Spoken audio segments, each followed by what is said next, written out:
Isamang karton. Dito ka. Parang Dito ka sa side na to, te. Tapos ako yung escort.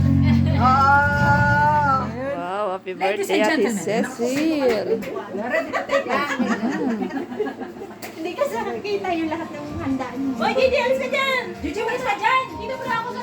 Dapat pala, tinabi natin ng Christmas tree, ano? Dito na lang sana yan, te. Dito, yung Birthday.